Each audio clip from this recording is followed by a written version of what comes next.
Hello guys, welcome to a new vlog. Today we are in Holland Park, London of course. Alberto behind the camera, go and check him out on Insta. We have the G Master lens by Sony 24-70mm f2.8 Mark II. It's not a new lens, but it's new for me. I just purchased it yesterday. I have the previous version, Mark I. We're gonna test the Mark II, see how it compared. Well, not really compared with the previous version, and if you want to see a comparison, subscribe right now. I'm gonna make a video very soon about that. We're gonna go through the park, take some photos, give you my comment, and go through the specs of the lens. Let's go.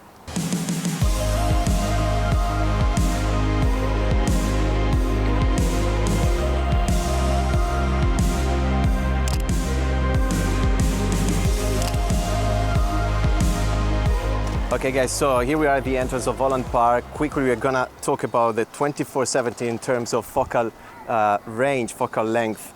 This is the mid-range of the holy trinity of lenses, so 16-35, 24-70, 70-200. So it's a very versatile lens because again it starts from 24mm, which is still considered a wide angle lens, and it goes to 70, so great for portrait, and you can vary from landscape to portrait. So let's gonna get in, see what we can find.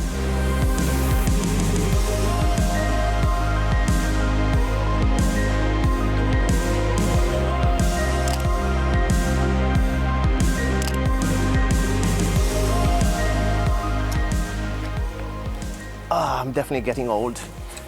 So let's go through some of the specs. We talk about aperture. We have a circular aperture, which goes from f2.8 to f22. Circular because we've got a lot of blades inside the lens, 11 blades precisely, that create a more circular aperture compared to the older ones that used to have maybe 8 or 9 blades only. And of course, the more blades you have, the rounder will be your aperture, which is great for bokeh, but also flares, hopefully not vignetting as well. What's new on the G Master Mark II here is the ring, the aperture ring on the actual body of the lens. So if you want to use manual mode, you can simply spin the wheel here on the lens, but also you can put it in auto and lock it as well. You have a lock button for the aperture, so whatever you do with your hands on the lens, you will make sure you will not change the aperture basically.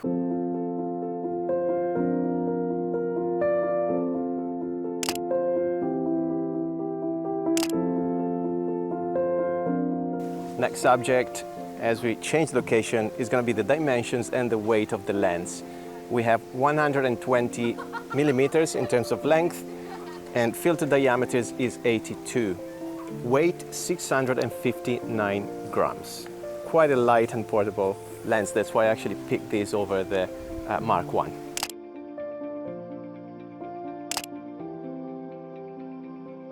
Okay, the next subject is focus. We've got 4 autofocus motors inside the lens. So these motors are very helpful to keep the focus very smooth. So it helps also with focus breathing. It's going to compensate a lot for that. So that's a great upgrade. But also you've got good sharpness throughout the whole focal length of the lens. The motors also allow us to minimize the focus distance from the subject. So we can go up to 21 centimeters away from our subject when we're using 24mm, so with a wide angle, and we can go up to 30 centimeters from the subject when we are in 70mm. Also, about focus, we have the focus ring, of course, on the lens, but we have a button right there which changes the traction of the actual focus ring. So we go from smooth to tight according to your needs and your like as well. So I like it smooth in that case, and I didn't find any issue so far in terms of lens dropping.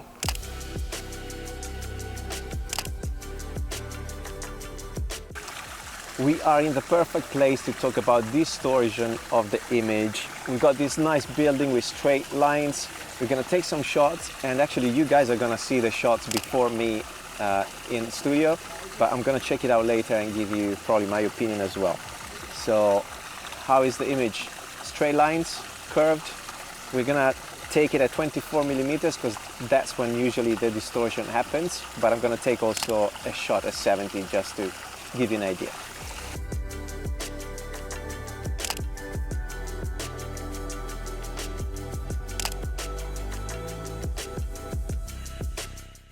So brand new, this lens still costs £2,000. I found a deal for £1,600 second hand.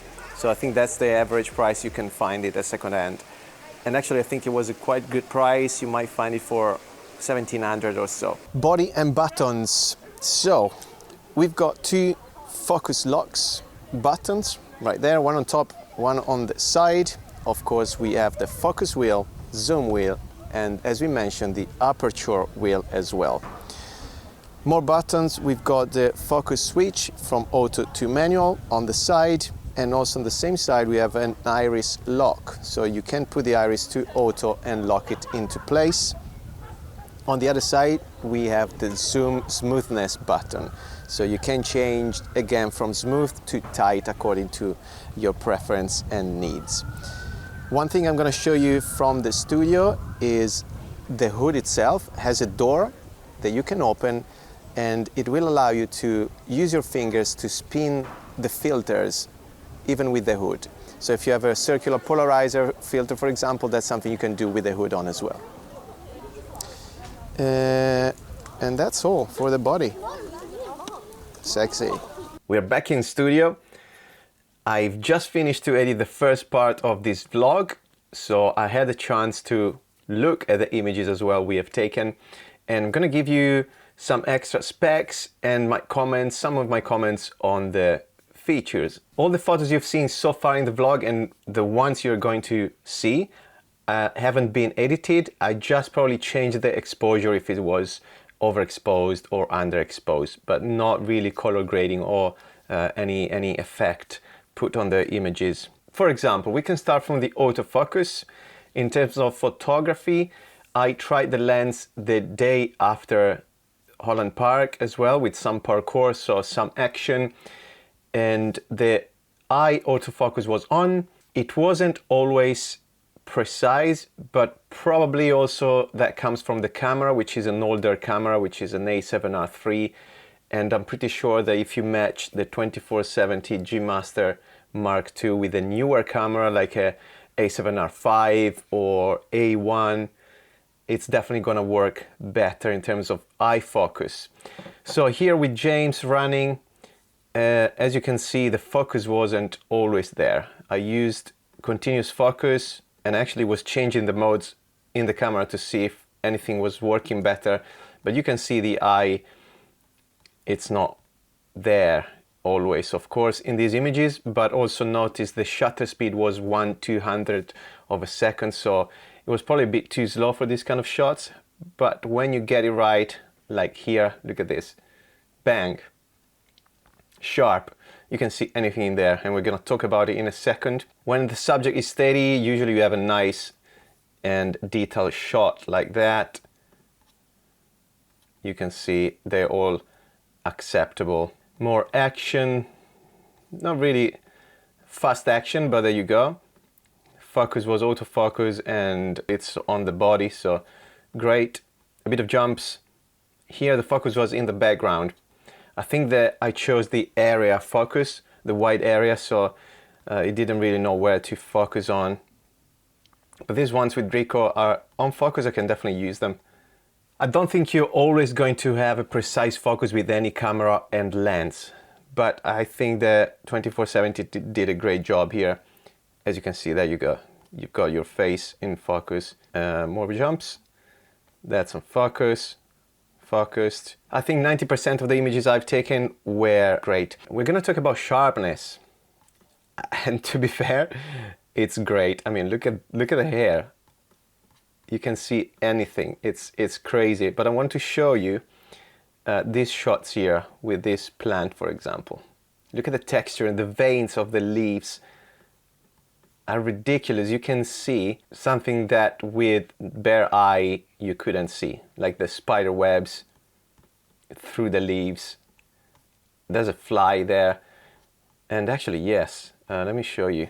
Talking about sharpness and details, have a look at this image right there of the heron. Have a look close. So I'm going in. This was shot at 70 millimeters, 2.8, 1/400 of a second.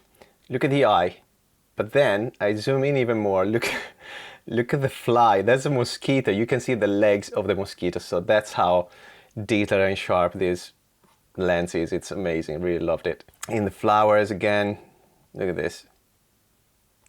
And the A7R III, of course, has a great resolution, 42 megapixels. So if you match this lens with a camera that can support high resolutions, here, look at this. Wow. Look at this hair. I mean, it's mad. Sharpness, yes, you've got a sharp image all around the frame. Of course, mostly around the center, but also around the edges is very, very good. And you can see in this kind of shot, for example. So sharp in the middle.